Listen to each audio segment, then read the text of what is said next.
cumplicidade que dura há quase 15 anos. A história de Bárbara e Thaís começou ainda na escola. Eu estudei do primeiro período até a quarta série.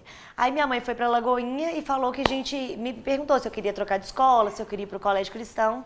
E eu não queria, porque eu sempre fui muito apegada às pessoas e eu tinha uma melhor amiga que chamava Bárbara, lá nessa outra escola. Aí minha mãe usou para me convencer o seguinte, ela falou, Thaís, além da vantagem de se estudar no colégio cristão e tal, Deus é um Deus tão maravilhoso que quando ele não tem, se não tiver, ele cria. E se você tem a Bárbara e a Bárbara não vai lá para o colégio cristão, Deus pode te dar uma outra Bárbara lá. E no primeiro dia de aula, quando eu chego lá, quem que é a sensação da escola? A pessoa mais, né? A pessoa já descolada, que conversava com todo mundo, chamava Bárbara. Chama Bárbara. Daí eu falei assim, já sei, quero ficar amiga dessa menina. Eu cheguei em casa falando, mãe, você não acredita. Tem uma menina que chama Bárbara. Minha mãe, tá vendo? Não falei que Deus podia te dar uma amiga? Na época, tinha umas canetas de gel que... Porque a gente, em plena quinta série, era folha de fichário, era agenda, que a Thaís sempre teve agendas lindas e tudo, adesivo. E caneta, aquelas canetas de gel prata, dourada, rosa. A primeira palavra, a primeira troca de conversa que a gente teve foi a Thaís falou, eu tenho canetas de gel, se você quiser eu te empresto.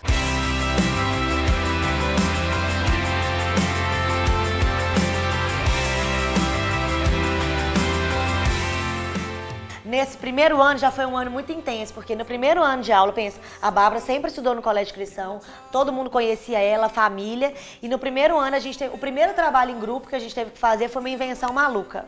Daí, a gente fez uma televisão que saía feijão, enfim, a gente pôs o liquidificador e aí o feijão é grão duro, né? Quando você põe um pouquinho ele explode, mas se você pôr muito, pesa e tritura. Daí primeira coisa, eu lembro direitinho, tava a Vanessa Almada, que era a coordenadora, ela estava chegando para ver as exposições, as apresentações, a gente quis impressionar. Na hora que eu liguei o liquidificador e o negócio começou a não subir, a Bárbara enfiou a mão para tirar o feijão e eu liguei o liquidificador na hora. Então assim, já rodou o dedo dela, arrancou a unha, a outra caiu, deu 8 pontos no dedo. E ela ainda brincava, assim, que ainda que a gente separasse, ela ia lembrar de mim para sempre, porque ela tinha uma cicatriz. To the only son who gave me hope when I had none. So let the praises ring. Oh, let the praises. O que tinha tudo para dar errado, deu muito certo. Nós somos muito parecidas, temos o temperamento muito igual. Então, era para não dar certo. Porque a gente realmente, assim, quando é no nível de grosseria, as duas são grossas igual, é no nível de educação, as duas são educadas, sabe assim, tem os mesmos valores, então é tudo muito parecido. Só que eu acho que inconscientemente a gente não fala assim, dessa vez ela me pediu desculpa, agora é minha vez. Isso é inconsciente. Sempre teve, tipo assim, eu vou ceder porque a Bárbara sempre faz isso por mim. É porque num relacionamento normal de homem e mulher não tem que ceder, a gente não ouve isso a vida inteira. Um relacionamento de duas amigas também, que são 14 anos, quase 15 anos de amizade, se eu não ceder, se ela não ceder, e se não for assim aquela coisa natural, e se fosse daquele jeito, nossa, que saco, eu vou ter que ceder agora. Não, mas é muito natural. E eu já aceitei os defeitos dela, já conheço todos de cor, e ela já conhece todos os meus defeitos de cor, então... Reflect the sun on that starry night. You changed my life and I'm giving it all to the Elas se conheceram também na infância. Aos 3 anos, Ana Vitória mudou para a casa ao lado de onde Gabriela morava. E foi ao entrar para a escola, aos 6 anos, que Marcela, Thaís e Isabela começaram a integrar o grupo, que se fortaleceu na adolescência. Os anos se passaram e hoje já não estudam juntas, mas fazem questão de encontrarem para colocar a conversa em dia. Quando a gente é pequena é mais fácil, né? Na mesma escola, não tem tanta dificuldade. Aí, com a medida que a gente foi crescendo, acaba que é fácil. Saiu da escola, começou a faculdade, cursos diferentes. Mas, assim, a gente realmente tem uma coisa muito forte, um vínculo muito forte entre a gente, que a gente sempre tá inventando alguma coisa, algum motivo pra poder encontrar. Aí a gente tem o nosso Natal, que é o Cris Macá, que a gente faz sempre no dia do Natal. Tem o Ano Novo das Amigas, Carnaval das Amigas, tudo das amigas. A gente sempre dá um pretexto, chá da tarde. O novo, não, tem agora o almoço, né? Bom que as meninas cozinham muito bem, aí a gente faz de vez em quando um almoço pra poder a gente encontrar e colocar, né, o papo em dia. Todo mundo muito diferente. Cada um área. Mas a diferença ajuda, né? No fim a gente se complementa. Durante tantos anos de amizade, o que não falta é história engraçada para contar. Teve várias histórias engraçadas, mas eu não sei por que a gente teve a ideia a ideia brilhante de fazer grupos. Começou com um grupo que chamava JIT. Aí só Pode falar o nome? Garotas invadindo total.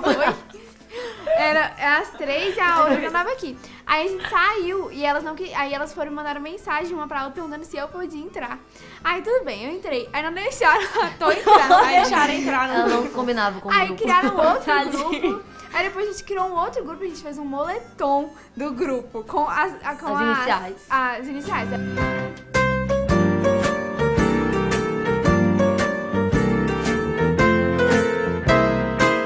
Quando o assunto é o futuro, elas sempre se imaginavam assim, juntas. Eu me vejo com minhas amigas, assim como eu me via há muito tempo atrás, a gente hoje, tipo assim, unida, com filho, juntas, nossos filhos se conhecendo, você sendo madrinha do meu casamento, aí, tipo assim, cada uma, aí eu também sendo madrinha do casamento delas, ou até dama.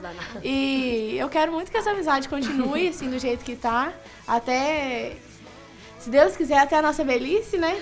E sempre se fortificando, né? And I will live my life to sing of your wonder, to shout of your glory. So creation. Lindas histórias, um beijo para todos vocês. Continue assim, né? Preservando a amizade, isso é tão importante, né? Beijo, parabéns aí às amigas, aos amigos. E não pode deixar de ser amigo, porque se tornou cunhado também não, tem que continuar amigo, né? Com certeza. Porque existem Com aquelas certeza. brincadeiras, né, como os cunhados, mas no caso deles foi até, imagina, além de ser super amigo, ainda namorar a irmã, virar cunhado, uma coisa muito boa. Tomara que dê certo, né, que o namoro dê certo e vocês fiquem da mesma família aí para sempre. Mas é muito importante também isso, não é, pastor Rubens? Preservar a amizade, porque muitas vezes ao longo da vida, a vida vai levando a gente cada um para um lado, e às vezes você tem pessoas que você ama, que são seus amigos ou que foram seus amigos, mas você acaba não preservando, não mantendo, porque está longe ou porque cada um tem sua vida tão corrida para um lado, para o outro. Isso é muito importante, né? Márcia, é importantíssimo, na verdade.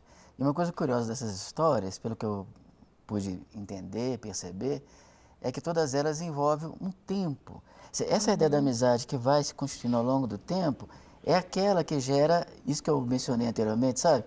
A memória profunda, ou a memória significativa. Por isso que podem passar muitos anos, mas toda vez que nós nos reencontramos com essas pessoas, a memória toda é recuperada, porque aquela relação anterior foi uma relação que valeu a pena. Aliás, fica até um recado para todos nós ao pensarmos sobre isso, né? O ideal seria que nos nossos relacionamentos, os relacionamentos fossem mais significativos e que nós pudéssemos convergir um pouquinho mais com as pessoas. Em outras palavras, aquilo que você falou antes, né? É o começar junto, é o estar caminhando numa mesma direção. Isso faz muito sentido. Verdade.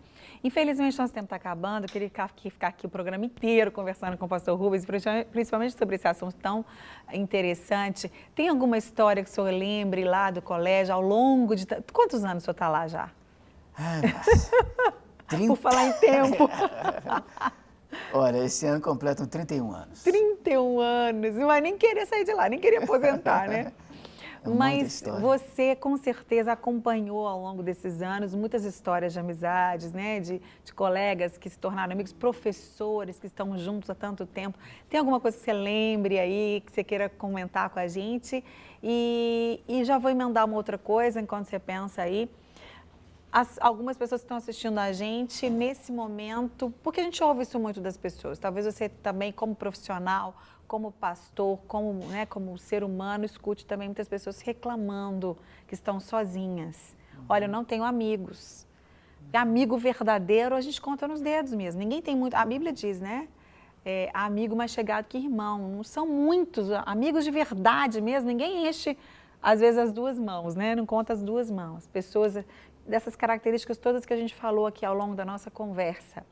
Pessoas que vão te falar a verdade, que você pode falar a verdade, ela pode ouvir e não se ressentir e acabar com você, como aconteceu comigo e meu marido há pouco tempo, um casal que a gente achava que era muito amigo, nós falamos algo com eles com muito amor, que eles precisavam ouvir e eles simplesmente nos deletaram da vida deles. É triste, lamentável, sofremos muito, mas é uma escolha deles, né?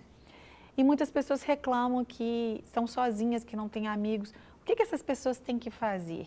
para ter amigos? Escolher alguém, investir nessa pessoa? Como é que funciona isso? Lembrou de alguma história?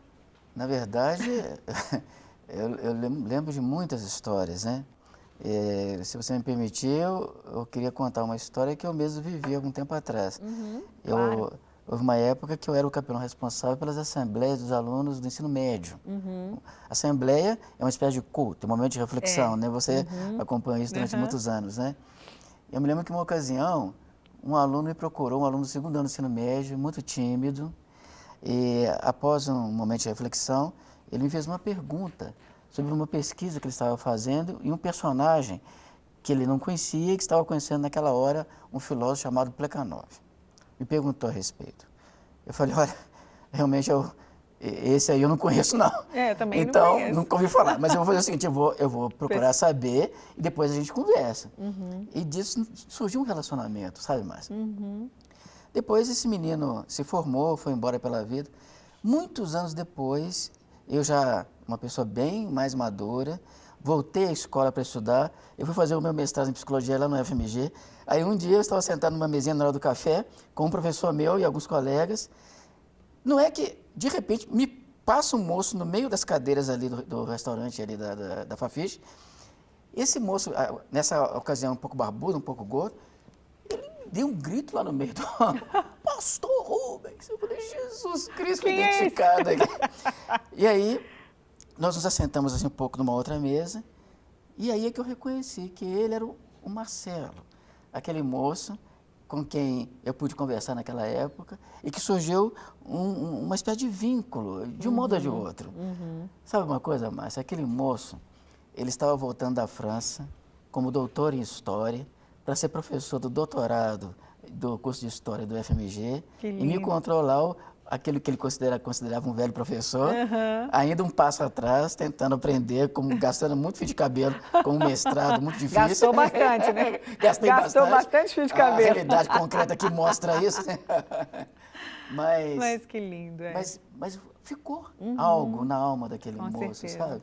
E aquele reencontro é apenas um sinal de que quando a memória é significativa, ela não se acaba nunca mais. Verdade. Agora, se você me permite, só uma palavrinha. De todas as pessoas que eu conheço, capazes de estabelecer relação de amizade profunda, a maior delas, indiscutivelmente, chama-se Senhor Jesus Cristo. É verdade, com certeza. Porque ele encontrou pessoas, sabe, eu chamo de quebradas da vida, pelas esquinas da vida. Uma vez ele estava andando pela Mar da Galileia, encontrou lá aqueles pescadores, começou uma amizade com Pedro, com o irmão dele André, com o Tiago, com o João. E uma das coisas que o amigo faz, sabe, é ver no outro possibilidades. Foi o que Jesus fez com Pedro e com aqueles discípulos daquela época, né? Mesmo que cada um tivesse uma característica marcante que para a gente talvez fosse, não, eu não vou ser amigo dele, porque afinal de contas ele é assim ou ele é assado. Jesus sempre via um potencial tão grande e um desenvolvimento de uma amizade, apesar de, porque nós temos olhares tão críticos muitas vezes, né? E escolhemos tantos, por isso que muita gente está sozinho ainda, né? Por isso que muita gente se sente sozinho, porque ninguém é suficiente para ele. Ninguém é bom para ser amigo dele, ninguém é tão certo, tão correto quanto ele. Então, isso é uma outra característica de tantas outras maravilhosas que Jesus tem para nos dar, de que ele se abria para amar, independente de quem fosse, como fosse, né? Quem quer que fosse. E depois disso estabelecia uma relação tão profunda, tão marcante, que a pessoa, claro, nesse caso, não esquece nunca mais, né? É verdade. Não tem dúvida. Agora, um detalhezinho, viu, Márcia? Como encontrar amigos, né?